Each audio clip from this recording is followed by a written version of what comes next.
Hi hello నమస్తే welcome to my channel blogs by Sudha. ఆషాఢం వచ్చి చాలా రోజులు అయిందండి. నేనైతే గోరింటాకు పెట్టుకోలేదు. ఆషాఢం అంటేనే గోరింటాకు అంటేనే ఐదవుతాను. అలాంటి గోరింటాకుని నా ఫ్రెండ్స్తో షేర్ చేసుకోవాలనుకుంటున్నాను. ఈ గోరింటాకు మా చేతికి ధరించడానికి ఎంత కష్టపడ్డామో చూడండి. పెద్ద కవర్ అయితే వేసుకుని వెళ్ళిపోయాము. ఆ కవర్ తీసుకుని మమ్మీ ఇంటికైతే వచ్చేసాము. బయట అయితే చెట్టు ఉంది. బయట నుంచి కోద్దామంటే బయట అంతా వర్షం నీళ్లు, లోపల నుంచి అయితే అందట్లేదు. ఇక చేసేది లేక చెట్టుని వంచేసి చాకుతోటి కత్తిరితోటి కట్ చేసేసుకుని ఎలా అయితే గోరింటాకు అయితే కోసేసామండి. చూసారా, సంచి నిండా కోసేసాము.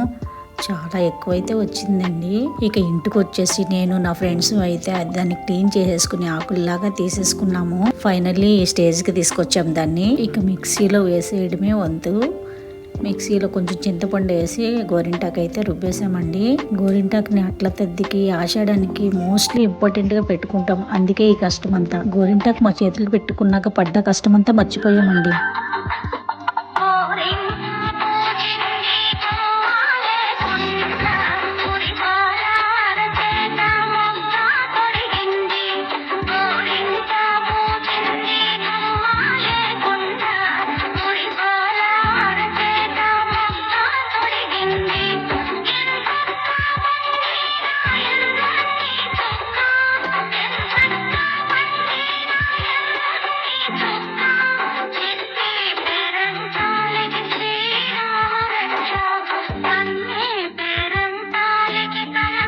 నేను నా అపార్ట్మెంట్ వాళ్ళందరూ కబుర్లు చెప్పుకుంటూ సరదాగా అయితే గోరింటాకు పెట్టుకున్నామండి.